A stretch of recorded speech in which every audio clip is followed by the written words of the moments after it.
स्वस्ति श्री गणेशाय नमः। श्री सरस्वत्यै नमः। श्री परमात्मने नमः। जानकी वल्लभो विजयतेतरां।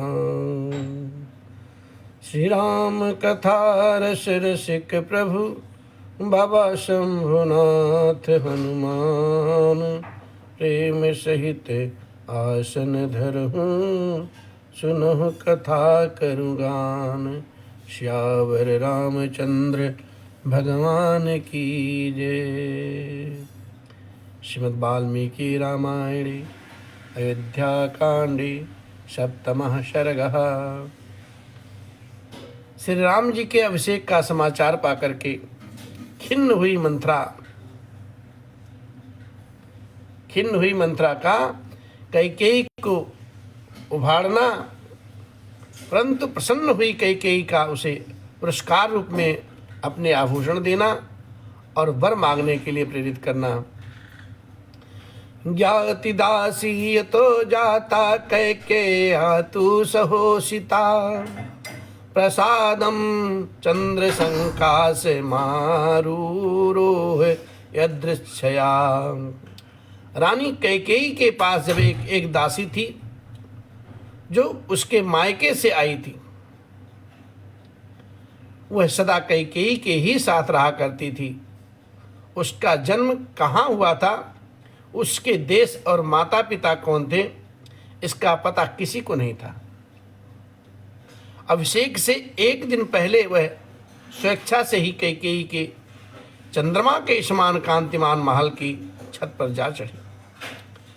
सिक्तराजपथां कृतस्नां प्रकीर्ण कमलोत्पलां। अयोध्यां मंथरा तस्मात् प्रसादादन्वयक्षवत्। उस दासी का नाम था मंथरा। उसने उस महल की छत से देखा अयोध्या की सड़कों पर छिड़काव किया गया है और सारी पुरी में यत्र तत्र खिले हुए कमल और उत्पल बिखरे हुए। पताकाभिर्वाराहर्भिर्ध्वजैश्च समलंकृतां सिक्तां चंदनतोयश्च शिरः सात्र जनैरुतां। सब ओर बहुमूल्य पताकाएं फहरा रही हैं। ध्वजाओं से इस पुरी की अपूर्व शोभा हो रही है। राजमार्गों पर चंदन मिश्रित जल का छिड़काव किया गया है तथा अयोध्या के सब लोग, अयोध्यापुरी के सारे लोग उपटन लगा करके शीर्ष के ऊपर से स्नान किए हुए हैं। माल्यमोदक हस्तैश्च दुजेन्द्र अभिनादितां। शुक्लदेव गृह द्वारां सर्ववादित्रयनादितां। संप्रहष्ट जनकेणां ब्रह्मघोष निनादितां। प्रहिष्टवरहस्तस्वां प्रणिते गो विभ्रशां। श्री राम के दिए हुए माल्य और मोदक हाथ में लिए श्रेष्ठ ब्राह्मण हंस हर्षनाद कर रहे हैं। देव मंदिरों के दरवाजे चूने और चंदन आदि से लीप करके सफेद एवं सुंदर बनाए गए हैं। सब प्रकार के बाजों की मधुर ध्वनि सबको मनोहारी हो रही है। अत्यंत हर्ष में भरे हुए मनुष्यों से सारा नगर परिपूर्ण है और चारों ओर वेद पाठकों की ध्वनि गुंजायमान हो रही है। श्रेष्ठ हाथी और घोड़े हर्ष से उत्फुल्ल दिखाई दे रहे हैं तथा गाय बल प्रसन्न होकर के रंभा रहे हैं। हेष्ट प्रभुतैः पौरैरश्चित् ध्वजे मालिनीं। अयोध्यां मंथरा दृष्ट्वा परम विस्मयमागता। जब सारे नगर निवासी हर्ष जनित रोमांच युक्त और आनंद मग्न हैं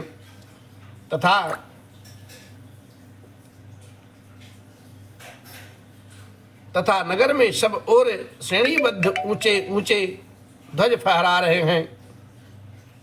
अयोध्या की ऐसी शोभा को देख करके मंथरा को बड़ा आश्चर्य हुआ। सहर्षोत्फुल्ल नयनां पाण्डुः क्षोम वासिनीं अविदूरे स्थितां दृष्ट्वा धात्रीं प्रपक्ष मंथरा। उसने पास के ही कोठे पर राम की धाय को खड़ी देखा। उस सबसे उसके नेत्र प्रसन्नता से खिले हुए थे और शरीर पर पीले रंग की रेशमी साड़ी शोभा पा रही थी। उसे देख करके मंथरा ने उनसे पूछा, क्या? उत्तमेनाभिसंयुक्ता हर्षिणार्थर परासती राम माता धनम किम तो जनेभ्या संप्रयक्षति अतिमात्रम प्रहर्षः किम जनस्यायस्य चासंशय में कार्यस्यति किम वापे संप्रहिष्टो महीपतिः। धाय, आज श्री रामचंद्र जी की माता अपने किसी अभिष्ट मनोरथ के साधन में तत्पर हैं। अत्यंत हर्ष में भर करके लोगों को धन क्यों बांट रही हैं? आज यहाँ के सभी मनुष्यों की इतनी अधिक प्रसन्नता क्यों है? इसका कारण मुझे बताओ। आज महाराज दशरथ अत्यंत प्रसन्न होकर के कौन सा कर्म कराएंगे? विधीर्यमाणा हर्षेण धात्री तु परया मुदा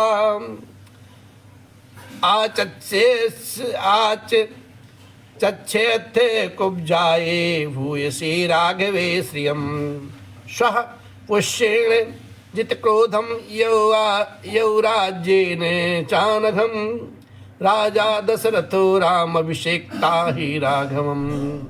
श्री राम की धाय तो हर्ष से फूली नहीं समाती थी। उसने कुब्जा के पूछने पर बड़े आनंद के साथ उसे बताया, हे कुब्जे, रघुनाथ जी को बहुत बड़ी संपत्ति प्राप्त होने वाली है। कल महाराज श्री दशरथ जी पुष्य नक्षत्र के योग में क्रोध को जीतने वाले पाप रहित रघुकुल नंदन श्री राम को युवराज के पद पर अभिषिक्त करेंगे। धात्र्यास्तु वचनम श्रुत्वा कुब्जा क्षिप्रमर्षितः कैलास शिखराकाराते सादादवरोहते। धाय का यह वचन सुन करके कुब्जा मन ही मन तो कुढ़ गई और उस कैलाश शिखर की भांति उज्ज्वल एवं गगनचुंबी प्रसाद से तुरंत ही नीचे उतर गई। सा दह्यमाना क्रोधेन मंत्रा पाप दर्शनी सयानामेव कैकेयीमिदं वचनं ब्रवीत। मंत्रा को इसमें कैकेयी का अनिष्ट दिखाई देता था। वह क्रोध से जल रही थी। उसने महल में लेटी हुई कैकेयी के पास जाकर के इस प्रकार से कहा, उत्तिष्ठ मूढ़ी किम से भयम त्वम अभिवर्तते उपल्लुत्तम घोघेन नात्मान मम बुद्धि से। हे मूर्खे, उठ, क्या सो रही है? तुझ पर बड़ा भारी भय आ रहा है। अरे, तेरे ऊपर विपत्ति का पहाड़ टूट पड़ा है, फिर भी तुझे अपनी इस दुरावस्था का बोध नहीं होता। अनिष्टे शुभगाकारे सौभाग्येन विकस्तथे अनिष्टे शुभगाकारे सौभाग्येन विकस्तसे चलम हि सौभाग्यम नद्दाह श्रोतम योश्रुगे। तेरे प्रियतम तेरे सामने ऐसा आकार आते हैं मानो सारा सौभाग्य तुझे ही अर्पित कर देते हो, परंतु पीठ पीछे वे तेरा अनिष्ट करते हैं। तू उन्हें अपने से अनुरक्त जान करके सौभाग्य की ढींग हाका करती है, परंतु जैसे ग्रीष्म ऋतु में नदी का प्रवाह सूखता चला जाता है, उसी प्रकार तेरा वह सौभाग्य अब अस्थिर हो गया है, तेरे हाथ से चला जाना चाहता है। यो मुक्त्वा तु कैकेयीरुष्ट्या पुरुषं वचः कुब्जया पापदर्शिन्या विषाद मद मते गदपरम। इष्ट में भी अनिष्ट का दर्शन कराने वाली रोष भरी कुब्जा के इस प्रकार से कठोर वचन सुन करके कहने पर कैकेयी के मन में बड़ा दुख होता है। कैकेयी त्वब्रवीत कुब्जां कच्चित् क्षेमं नामन्त्रे विष्णुवदनाम ही त्वाम लक्ष्यते वृष दुखेताम। उस समय कैकेयी राजकुमारी ने कुब्जा से पूछा, हे मंत्रे, कोई अमंगल की बात तो नहीं हो गई, क्योंकि तेरे मुख पर विषाद छा रहा है और तू मुझे बहुत दुखी दिखाई देती है। मंथरा तु वचः श्रुत्वा कैकेय्या मधुराक्षरम वाच क्रोध संयुक्ता वाक्यम वाक्य विशारदा सा विष्णुतरा भूत्वा कुब्जा तस्यां हितैषणीं विषादयन्तीं प्रोवाक्च भेदयन्तीं च राघवम्। मंथरा बातचीत करने में बड़ी कुशल थी। वह कैकेयी के मीठे वचन सुन करके और भी खिन्न हो गई। उसके प्रति अपनी हितैषी प्रकट करती हुई कुपित हो उठी और कैकेयी के मन में श्री राम के प्रति भेदभाव और विषाद उत्पन्न करती हुई इस प्रकार से बोली, अक्षयम सुमहद देवी प्रवृत्तम त्वदि विनाशनम रामम दशरथो राजा यौवा राज्ये अभिषेक्ष्यति। देवी, तुम्हारे सौभाग्य के महान विनाश का कार्य आरंभ हो गया है, जिसका कोई प्रतिकार नहीं है।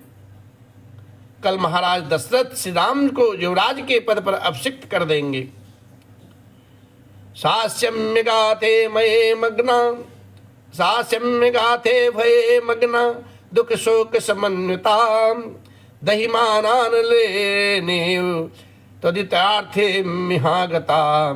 ये समाचार पाकर के मैं दुख और शोक से व्याकुल हो अगाध भय के समुद्र में डूब गई हूँ। चिंता की आग से मानो जल रही हूँ और तुम्हारे हित की बात बताने के लिए यहाँ आई हूँ। तब दुखेन कैकेयी मम दुखम महत भवेत तद वृद्धो मम वृद्धश्च भवेदिहि न संशयः। कैकेयी नंदन, हे कैकेयी नंदिनी, यदि तुम पर कोई दुख आया तो उससे मुझे भी बड़े भारी दुख में पड़ना होगा। तुम्हारी उन्नति में ही मेरी भी उन्नति है, इसमें तनिक भी संशय नहीं। नराधिप कुले जाता महिषी तुम महीपते उग्रत्वम राजधर्माणम कथम देवी ना बुध्यसे। हे देवी, तुम राजाओं के कुल में उत्पन्न हुई हो और एक महाराज की महारानी हो, फिर भी राजधर्मों की उग्रता को कैसे नहीं समझ रही हो। धर्मवादी शठो भरता सलक्षणवादी चादारुणा शुद्ध भावेन जानी से तैनेव मति संधिता। तुम्हारे स्वामी धर्म की बातें तो बहुत करते हैं, परंतु वे बड़े ही सठ हैं। मुंह से चिकनी चुपड़ी बातें करते हैं, परंतु हृदय से बड़े ही क्रूर हैं। तुम समझती हो कि वे सारी बातें शुद्ध भाव से कही करते हैं, इसलिए आज उनके द्वारा तुम बेतरह ठगी जा रही हो। उपस्थिता प्रयुञ्जानस्त्वयि सांत्वमनर्थकम अनैर अर्थेन वाद्यते भरता कौशल्याम योजस्यति। तुम्हारे पति तुम्हारे अनर्थ सांत्वना, तुम्हारे पति तुम्हें व्यर्थ सांत्वना देने के लिए यहाँ उपस्थित होते हैं। वही अब रानी कौशल्या को अर्थ से संपन्न करने जा रहे हैं। अपवाह्य तु दुष्टात्मा भरतम तो बंधुषु काले सा अस्थापिता रामम राज्ये निहत कंटकई। उनका हृदय इतना दूषित है कि भरत को तो उन्होंने तुम्हारे मायके भेज दिया और कल सवेरे ही अवध के निष्कंटक राज्य पर वे श्री राम का अभिषेक करेंगे। शत्रु प्रपति प्रवादेन मात्रेव हित काम्या आसी विषय इवांगेन बाले परिधृतस्तया। बाले, जैसे माता हित की कामना से पुत्र का पोषण करती है, उसी प्रकार पति कहलाने वाले जिस व्यक्ति का तुमने पोषण किया है वह वास्तव में शत्रु निकला। जैसे कोई अज्ञानवश सर्प को अपनी गोदी में लेकर के उसका लालन पालन करें, उसी प्रकार तुमने उस सर्पोत बर्ताव करने वाले महाराज को अपने अंग में स्थान दिया है। यथा ही कुर्याच्युत्वाम सर्पो वा प्रत्युपेक्षिता राज्ञः दशरथेनाद्य सपुत्रा तुम तथा कृता। उपेक्षित शत्रु अथवा सर्प जैसा बर्ताव कर सकता है। राजा दशरथ ने आज पुत्र सहित तुझ कैकेयी के प्रति वैसा ही बर्ताव किया है। पापेना नृत्य शांतने पापेना नृत्य शांत्वेन वाले नित्यं सुखोचितां रामं स्थाप्यता राज्ये सानुबंधा हता हर्षे। हे वाले, तुम सदा सुख भोगने के योग्य हो, परंतु मन में पाप दुर्भावना रख करके ऊपर से झूठी सांत्वना देने वाले महाराज ने अपने राज्य पर श्री राम को स्थापित करने का विचार करके आज सगे संबंधियों सहित तुमको मानो मौत के मुख में डाल दिया हो। सा प्राप्त कालम कैकेयी क्षिप्रम कुरुहितं तव त्रायस्य पुत्रमात्मानं मां चा विस्मय दर्शने। कैकेयी राजकुमारी, तुम दुखजनक बात सुन करके भी मेरी ओर इस तरह देख रही हो मानो तुम्हें प्रसन्नता हुई हो और मेरी बातों से तुम्हें विस्मय हो रहा हो, परंतु ये विस्मय छोड़ो और जिसे करने का समय आ गया है उसे उस हितकर कार्य को शीघ्र करो तथा ऐसा करके अपने पुत्र की और मेरी भी रक्षा करो। मंथराया वचा श्रुत्वा शयनात् सा शुभानुनाम उतस्थौ हर्ष संपूर्णा चंद्रलेखे विशारदी। मंथरा की यह बात सुनकर के सुंदर मुख वाली कैकेयी सहसा सैया से उठ बैठी। उसका हृदय हर्ष से भर गया। वह शरद पूर्णिमा के चंद्रमंडल की भांति उद्दीप्त हो उठी।